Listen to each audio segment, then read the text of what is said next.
Pembahasan kita adalah tentang hadis dhaif. Apa sih hadis dhaif itu, Pak? Hadis dhaif itu kebalikan daripada hadis yang sahih. Untuk mengetahui suatu hadis itu dhaif, kita harus mengetahui dulu syarat-syarat hadis sahih.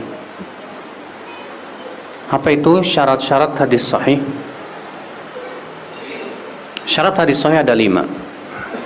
Yang pertama, ittisalus sanad. Sanadnya bersambung. Jadi dari perawi sampai perawi sampai Rasulullah SAW bersambung. Tidak terputus.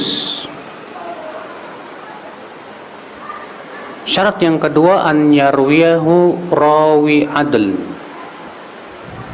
Yaitu diriwayatkan oleh perawi yang adil. Kapan disebut perawi itu adil? Kalau memenuhi 5 syarat. Muslim, balik, berakal, selamat dari kefasikan, itu dosa-dosa besar, dan selamat dari adab-adab yang tidak sesuai dengan Islam.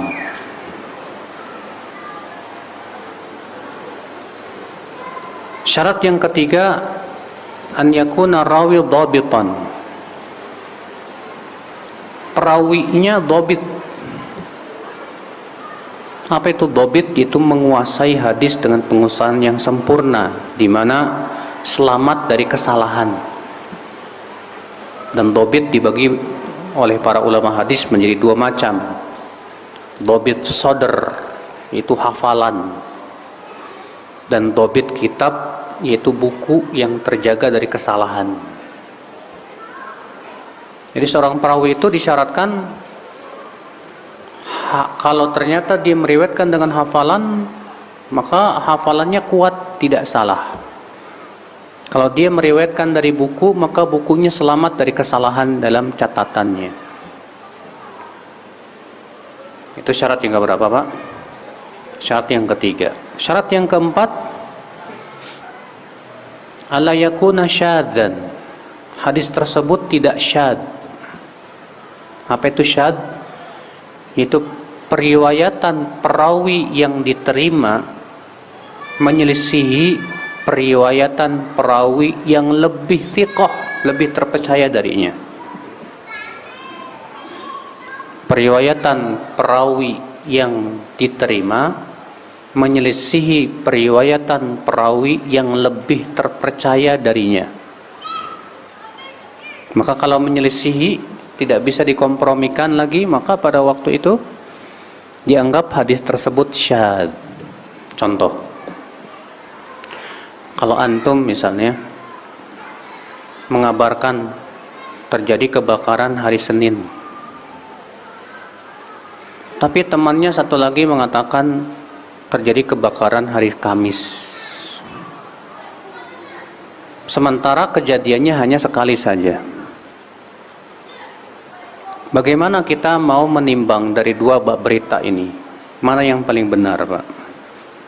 Tentu caranya dengan melihat 2 orang ini mana yang lebih terpercaya, iya kan?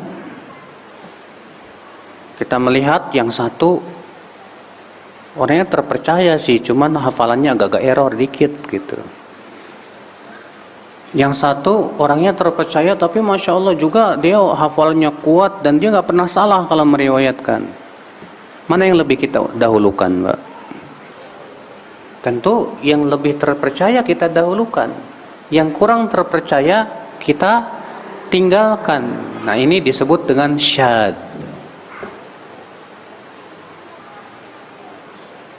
Syarat yang kelima, disebut hadis sahih apa? Alla yakuna fiha illa qadihah. Tidak terdapat padanya illatun qadihatun, penyakit yang bisa merusak kesahihannya. Penyakit hadis apa aja banyak, ya. Dan penyakit hadis itu seringkali terjadi ketika terjadi perselisihan para perawi di dalam meriwayatkan hadis-hadis. Misalnya ada 2 perawi meriwayatkan dengan wajah yang berbeda. Yang satu meriwayatkan dari sabda Rasul, yang satu meriwayatkan dari perkataan sahabat. Kalau dari sabda Rasul diberikan istilah oleh para ulama yaitu marfu. Kalau dari sahabat berarti namanya mauquf.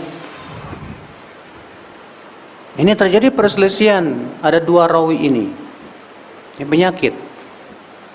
Adanya ittirab, keguncangan. Di mana ada beberapa perawi yang saling berselisih dalam meriwayatkan suatu hadis dengan wajah yang berbeda-beda dan sama-sama kuat dan tidak bisa dikompromikan. Dan dua-duanya sama-sama kekuatannya lagi.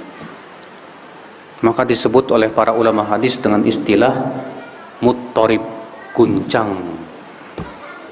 Itu termasuk penyakit hadis, penyakit. Iya. Nah, kalau terpenuhi 5 syarat ini, sanadnya bersambung, perawinya adil, perawinya juga dhabit, menguasai hadis tersebut, tidak salah dalam meriwayatkannya, selamat dari syadz dan tidak ada padanya penyakit, maka pada waktu itu kita hukumi hadis ini apa? Sahih. Hadis ini apa? Sahih. Apabila tidak terpenuhi salah satu syarat daripada 5 ini, contoh, sanadnya bersambung, sanadnya terputus. Setelah kita periksa ternyata A meriwayatkan dari B. Setelah kita periksa ternyata si A lahir jauh setelah si B meninggal dunia, sehingga si A tidak bertemu dengan si B. Berarti ada rantai periwayatan yang putus ini. Si A meriwayatkan dari siapa ini? Sebab si B sudah meninggal jauh sebelum dia dilahirkan. Bagaimana akan meriwayatkan? Pasti ada perantara yang dijatuhkan oleh si A. Tidak diketahui perantaranya siapa. Paham tidak, Pak? Oh, kalau seperti ini berarti apa, Pak? Ada 2 kemungkinan. Bisa jadi perantaranya thiqah, bisa jadi perantaranya sangat tidak thiqah, iya kan? Sangat lemah. Karena masih kuat, iya.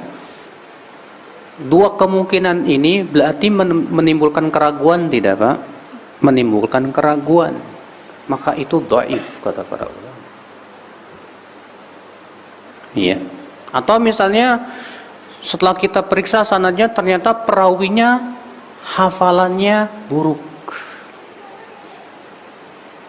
ya. Karena cacat perawi itu dalam ilmu hadis, Pak, bertingkat-tingkat. Dan cacat yang paling ringan dalam periwayatan itu sayyi'ul hifdz. Apa itu sayyi'ul hifdz? Buruk hafalan.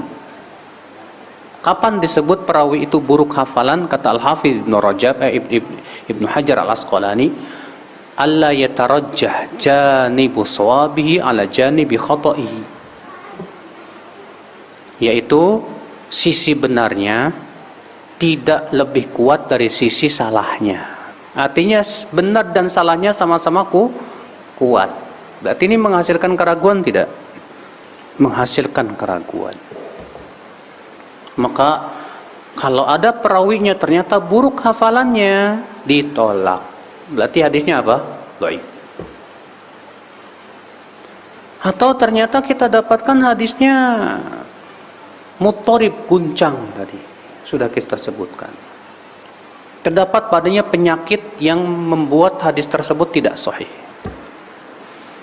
Maka kalau 5 syarat ini tidak terpenuhi, maka disebutlah hadis itu apa, Pak? Dhaif.